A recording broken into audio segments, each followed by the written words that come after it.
Smith Center, and welcome to the first episode of SCTV. I'm your news anchor, Garrett Warner. And I'm your other anchor, Kyler Elliott. And first up, we would like to introduce our SCTV news team.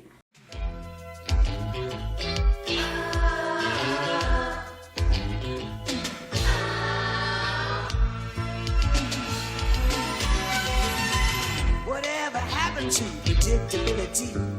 The milkman, the paperboy, evening TV. Our team is looking forward to bringing you the news of Smith Center this year. Much has gone on in SC High School since the start of school. Our reporter Tinley brings us the details. Welcome to SCTV, and today we're diving into student life. What have Smith Center students been up to lately?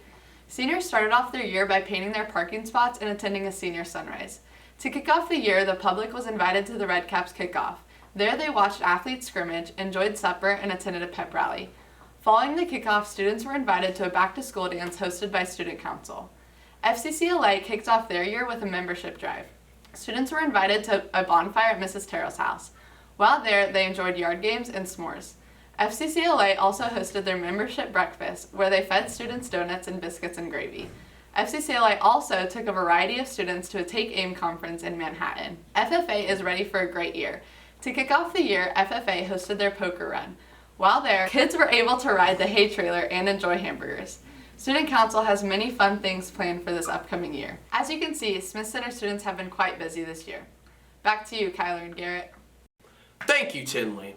And now we move to Brandon and Dakota, introducing our new staff members at Smith Center High School. This year in Smith Center Junior Senior High School, there are many new faces among the staff.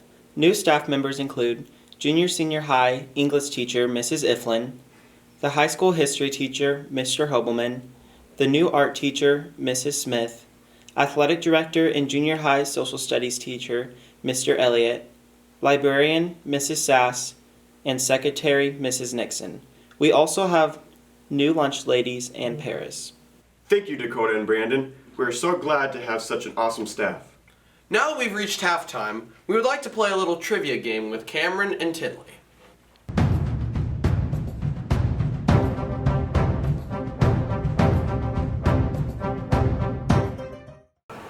What is the most streamed song right now? Static by Steve Lacy. I would say Wish You a Merry Christmas. What do you call a group of crows? Murder. A clutch. What was the price of gas in 1960? Like 60 cents a gallon. That was well before my time even. I'm going to say about 19 cents. What is the most bought car in the world? Toyota.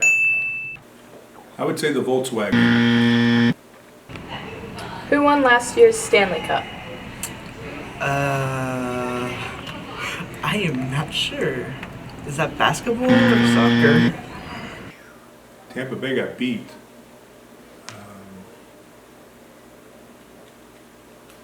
Avalanche. What is the most sold item from Walmart? Vacuums. Toilet paper. What is the biggest state? Texas. Alaska. Okay. Bro, there's no way they're stopping that push. No way. With a musketeer and a mini Pekka and a miner. Bro, get the bats! Get the bats! Musketeer Let's go! Bet you didn't see that coming. Bro, that's Tower. That's Tower all day, every day. That's Tower all day, every day, baby! Let's go! Bro, there ain't stopping this. This is game. This is game already. Bro, alright. Oh, shoot. No, sorry about that. Anyways, this past summer, several FCCLA members attended the national conference in sunny San Diego, California.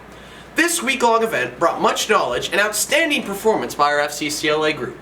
Sophomore Rup Goma Lostoff placed third in entrepreneurship, while myself and fellow juniors Jason Davian and Luke Franklin placed second with our chapter service portfolio project over Thank a Veteran.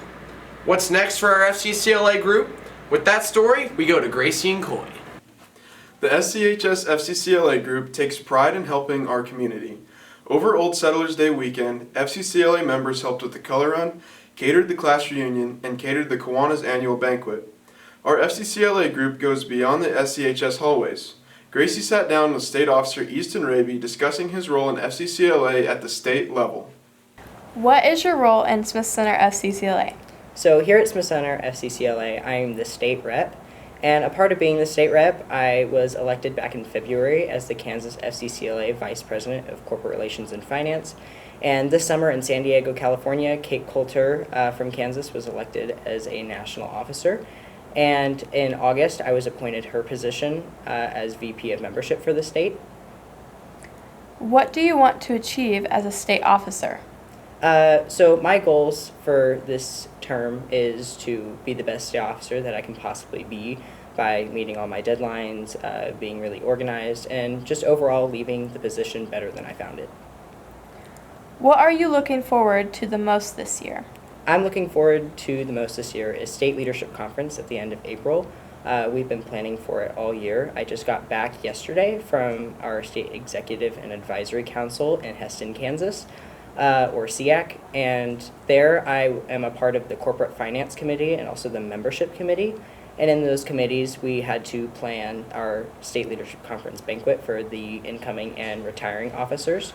So what meals we're going to eat, the decorations for it. And then I also was in charge of planning Monday night entertainment for State Leadership Conference, which could be line dancing or games, just overall coordinate that entertainment night.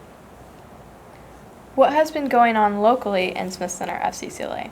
So here in Smith Center FCCLA, our theme is Climb to New Heights with FCCLA. Because we are going to Denver, Colorado this summer for the National Leadership Conference, so we kind of tied it into like the tall mountains. A bunch of our members, we actually have a large amount of numbers sign up to do STAR events, so hopefully all of them get to go to Denver. And we are right now fundraising Little Caesar pizza kits, so that way we can put some money into our accounts for hotels, registration fees, everything of that sort. And finally, we move on to our sports report. We're featuring stories about cross country, football, and volleyball. Hello Redmond and Lady Red fans, I'm Coy Hairsnape. And I'm Cameron Hutchinson, here with your SCHS Sports Report. Our cross-country team has started off their season great, bringing home several medals from recent meets. Coach Armconnect has prepared her runners for success. Let's hear from Coach Armconnect. So what are some of your team goals this year? So some of our team goals would be to hopefully get a runner to state, but probably the biggest goal is just to finish every race that we start and just to improve throughout the season for each individual runner to improve. How do you think your runners are performing so far this year? So far I'd say that they're performing pretty well. They've been making big improvements, and that's what running's a lot about, is just improving yourself each time you go out there. What are you looking forward to the most this year? I'm probably looking forward to the Beloit meet the most, because that's where I see a lot of PRs at that meet, and it's a fun course for the kids to run. Great job, cross-country team. Our Redmond football team is 2-2 on the season with victories over Phillipsburg and Russell. Darren Sass took over for legendary head coach Roger Barta in 2013. Since then, the Redmond have won 2 titles with Sass at the helm. Let's see some of the reasons for his success. What is your favorite part of coaching football? Working with the young men. For 15 years I did junior high, and that was the start of a kid's career, and then now I'm getting to work with the kind of the middle and the finish, and seeing them grow from freshmen who don't know what they're doing to seniors, but I would say that's my favorite part. What makes a great football player in your opinion? It's a lot of things we talk about. I could go on this for a long time, but I think a lot of it is coachability. The ability to take direction, make changes to techniques, things that they're doing, and again, that leads to the improvement that we look for. How do you prepare for a game every week? I mean, it starts with scouting reports on weekends, film, and practice schedules. You know, is there a JV game, things like that, and being a 10th year head coach, 23rd year, really, if you count junior high, I've got all my practice schedules made, so sometimes just tweaking and changing stuff. But. Way to go, Redmond. The Lady Red volleyball team is picking up right where they left off last season. We started our volleyball season off strong by working hard in the weight room and participating at our yearly Red Cap scrimmage. Competition started with a triangular against Ellis and Stockton. The varsity has a current record of 16-2, with the first place finish at Hoisington and a runner-up trophy at the Belleville tournament. Our JV played in the Smith Center tournament, making them 5-10.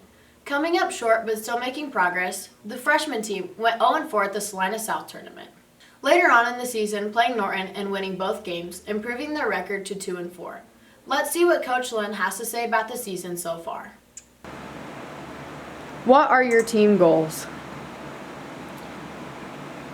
Our team goals really don't change from year to year. You know, we have a program that we take a lot of pride in, and with that pride, we want to get through into the postseason and beyond. So our goal is never so much just to win league title, although that's part of it. But our goal is to get through sub-state and make it onto the state tournament. If you could describe our team in one word, what would it be and why? I think with this group, energetic. That'd be one word. Another one would be blue collar. We've talked about that before. But we don't have kids now that are scared to hit the floor. We have a group now at the varsity level that have been through it. You know, you've been through a lot of good times and some bad times, and we know the ticket to success is a ball not hitting the floor, so we do that in practice. We keep the ball off the floor and we dwell on that, and when we start making those mistakes, then we get back to the drawing board and start over again. But right now we have kids that understand that, and I think the biggest thing now is energy that the players provide and the work ethic. Why is the off-season so important to the team? Well, that's, you know, we always talk about 3 parts of our program, you know, to be successful. One of them is the players and their commitment, one is the weight room, and one is the support, you know, parental support, that sort of thing. And I've seen both sides of it. You know, I've seen where when I first came here, the weight room, for one thing, was not a priority with the girls' programs. In fact, it was a taboo. In fact, girls were too embarrassed to be in the weight room, and it all has turned into something where the girls are, you know, just as important in that weight room as the guys, and they take pride in it. At least the ones that work hard do. And you know, in terms of the off season, you know, we do things that we know will improve our team, like host summer league.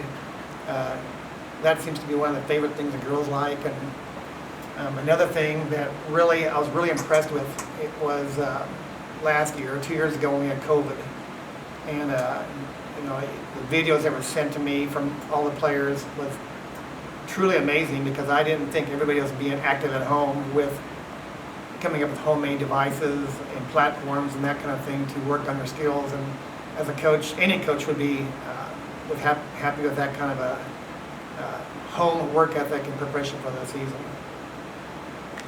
And last but not least, what is your favorite drill as a coach? You know, you players can script my practice. So you know what my favorite drills are. You know, it's over time has changed. We really do a lot more now in terms of game-ready stuff than we did back then. Drills are more game-like now than they used to be, but as far as drills that I like, one of the drills that you players like is the attack drill, which I like also, which is what we do every day. But I also like, you know, we do that Alabama drill. It works with our rotations. Because sometimes in practice, when you work on just rotations, practice becomes stale. And that's why we do that. We put a time factor on it, and we serve receive out of it. And to me, that's why we do that, and that's why it's important. But I like the box drill. You know, box drill is tough. It's conditioning. But it works on skills, you know, and if you're a setter, you're setting, you know, a lot of touches in the drill. If you're a middle hitter, you're transitioning off the net and coming in hard in the middle. If you're an outside, you're already in transition because you're making the second pass. And so with that drill, I like, because like I said, it works on many skills and it keeps us going in its conditioning. Thank you, Coach Lynn. Smith Center sports are off to a great start. Back to you, Garrett and Kyler. Thank you, Coy and Cameron. Homecoming is fast approaching. Tinley is here with all the necessary details. Hey SCTV, I'm back, and this time we're going to be talking about Smith Center Homecoming. During the week of homecoming, which is on October 3rd through October 8th, the students will partake in many different activities, so they'll have so much fun. Monday is Western Day. Tuesday is Favorite Meme Day. Wednesday is Famous Joe's Day. Thursday is Adam Sandler Day. And of course, Friday is Jersey Day. On Friday, there'll be a homecoming ceremony at 2 o'clock in the auditorium with a pep rally at the four-way stop to follow. Homecoming candidates this year are Coy Hairsnape and Katie Krishner, Jacob Sass and Kaylee Wagner, Bentley Montgomery and Haley Feldman, and Tarek Kelsch and Bella Schmidt. At 7 o'clock on Friday, there is a football game where the Redmen will play Republic County. On Saturday at 9 o'clock, there is a homecoming dance. Back to you, Kyler and Garrett. Boy, I can't wait for those dress-up days. Garrett, do you have a date for the dance? Yes, I do. I'm ready to hit the dance floor. Well, that's it from the SCHS newsroom. Until next time, I'm Garrett Warner. And I'm Kyler Elliott. Remember, it's not news unless it's SC news. Goodbye for now.